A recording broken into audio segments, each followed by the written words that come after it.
तीसरे चरण का ये जो रण है वो क्यों इतना दिलचस्प है, क्योंकि दिग्गजों की जो साख है वो यहाँ दांव पर है। सबसे हॉट सीट आप मान सकते हैं करहल को, चूंकि अखिलेश यादव यहां से चुनावी मैदान में है, केंद्रीय मंत्री एसपी सिंह बघेल भारतीय जनता पार्टी की तरफ से और कुलदीप नारायण बहुजन समाज पार्टी की तरफ से। कांग्रेस ने यहां पर अपना कैंडिडेट नहीं खड़ा किया है और इसलिए सबकी निगाहें करहल की सीट पर लगी हुई हैं। तो चलिए, ये जानकारी हम आप तक लगातार पहुंचाते रहेंगे, अपडेट्स के साथ आप तक हम लगातार जुड़ते रहेंगे। लेकिन इन सब के बीच में एक खास मेहमान हमारे साथ जुड़ रहे हैं, आज उनके साथ भी चर्चा करते हैं, क्योंकि ज्योतिष के हिसाब से भी जरा समझते हैं कि ये जो तीसरा फेज है या फिर ये जो कैंडिडेट्स हैं उनका आगे का भविष्य कैसा रहने वाला इन चुनावों में। डॉक्टर आचार्य जीतू सिंह जी हमारे साथ जुड़ रहे हैं। बहुत स्वागत है डॉक्टर आचार्य जीतू सिंह जी आपका।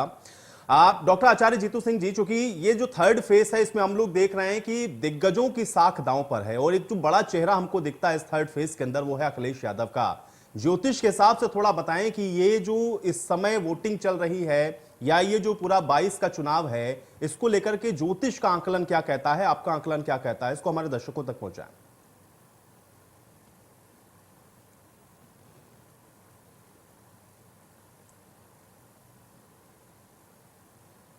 आचार्य जीतू सिंह जी, आप सुन पा रही मुझे? चलिए, शायद मेरी आवाज नहीं पहुंच रही है,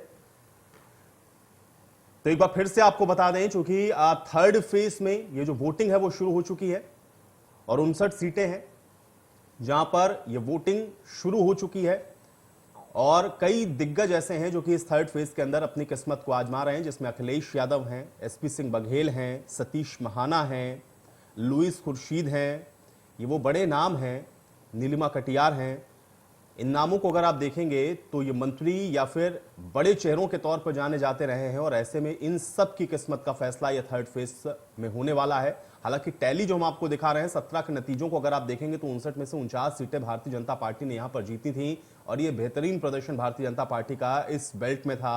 9 सीटें समाजवादी पार्टी को मिली थी, 1 सीट यहां पर बहुजन समाज पार्टी ने जीती थी। कांग्रेस और अदर्स का खाता भी यहां से इस तीसरे चरण के अंदर नहीं खुला था। तो ऐसे में आप अंदाजा लगा सकते हैं कि क्यों ये जो तीसरा फेज है ये बेहद महत्वपूर्ण है।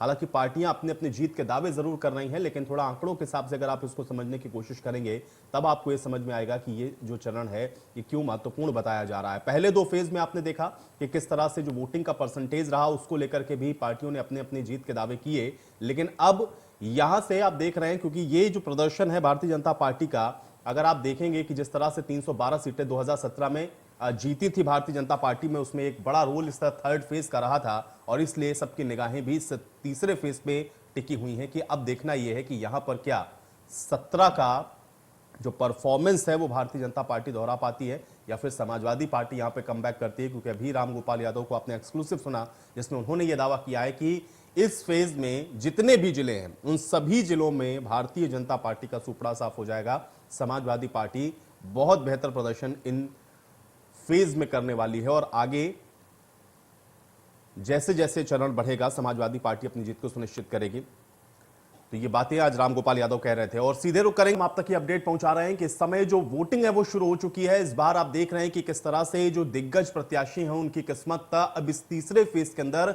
दांव पर लगी हुई है। लेकिन ज्योतिष इसको लेकर के क्या कुछ कहता है इसको एक बार फिर से समझने की कोशिश करेंगे। पूजा भाटिया जी हमारे साथ जुड़ रही हैं, ज्योतिषाचार्य हैं। पूजा भाटिया जी, बहुत स्वागत है आपका। पूजा भाटिया जी, कैसे देखती हैं और खासतौर से ज्योतिष क्या कुछ कह रहा है, क्योंकि कई दिग्गज ऐसे हैं जिनकी जो प्रतिष्ठा है हम कह सकते हैं एक तरीके से दांव पर लगी हुई है। ज्योतिष का प्रेडिक्शन क्या कुछ कहता है, बताएं हमारे दर्शकों को।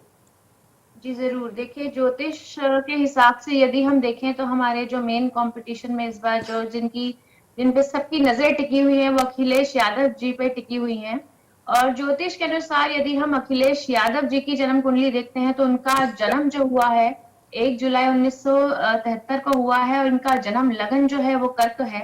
इनकी कुंडली में यदि हम शुभ ग्रहों की बात करें तो बुध और शुक्र की युति जो है इनको बहुत ही सौम्य और सुलझा हुआ बनाती है और एक बहुत ही अच्छा वक्ता भी बनाती है। और साथ ही अगर इनकी दशाओं की बात करें तो वर्तमान में केतु में सूर्य की विंशोत्तरी दशाएं चल रही हैं जो कि 26 फरवरी 2022 तक है और उसके बाद चंद्रमा के अंतर्दशा शुरू होगी जो इनके लिए बेहतर रहेगी। अखिलेश यादव जी के नेतृत्व में समाजवादी पार्टी जो है वो बीजेपी को कड़ी टक्कर देती हुई नजर आ रही है और साथ ही प्रदेश में अखिलेश यादव जी का प्रभाव भी बढ़ता हुआ नजर आ रहा है। अपनी कॉन्स्टिट्युएंसी की यदि बात करें तो उनके अपनी कॉन्स्टिट्युएंसी से जीतने के बहुत अच्छे आसार नजर आ रहे हैं। अखिलेश यादव जी की कुंडली में जो है चुनाव के बाद की दशा काफी बेहतर है और ये बीजेपी को कड़ी चुनौती देते रहने वाले हैं। अभी जो वर्तमान में इनकी शनि की ढैया चल रही है, इस दौरान हो सकता है इन्हें अपने ही अंदर से पार्टी से विरोध झेलना पड़ सकता है। और जो ग्रह है, जो ग्रह की चाल है, वो ये कह रही है कि हो सकता है कि सफलता इन्हें छू कर निकल जाए। अपनी कॉन्स्टिट्यूंसी से तो जीत सकते हैं, लेकिन अगर ये सत्ता में आने के लिए मुझे इनके बहुत ज्यादा असर अभी भी नहीं नजर आ रहे हैं। अप्रैल माह के दौरान यदि हम देखें तो कुंडली में जो गुरु का गोचर है वो इनके लिए बहुत ही पॉजिटिव इफेक्ट लेकर आएगा। और इस दौरान जन्म के गुरु से जब ये मंगल से भी गुजरेगा ये गुरु जो है, तो इनको एक सही दिशा में स्पीड पकड़ेंगे और अपने लिए बहुत ही अच्छा काम करेंगे। लेकिन इस दौरान इन्हें जो है सरकारी जो एजेंसियां हैं उनसे थोड़ी सी समस्याओं का सामना करना पड़ सकता चलिए, है।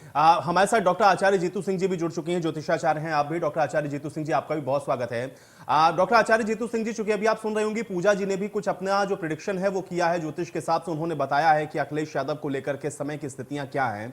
आपके हिसाब से आप इस समय क्या देख पा रही हैं, थोड़ा सा इसको और बताएं हमारे दर्शकों के लिए। जी बिल्कुल बिल्कुल, वैसे पूजा जी ने बहुत सही से तरीके से बताया है, सटीक बताया है।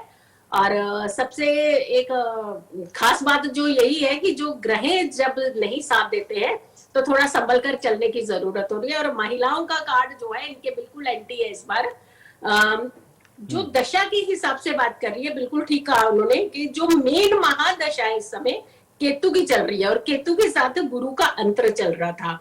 अब गुरु का अंतर खत्म होकर के शनि और सूर्य ये दोनों साथ में तो जरूर है, लेकिन वो दोनों ही एक दूसरे का कहना मानने को तैयार नहीं है। एक तरफ बहुत तेज ग्रह है और दूसरी तरफ बिल्कुल नीचे डाउन ग्रह है।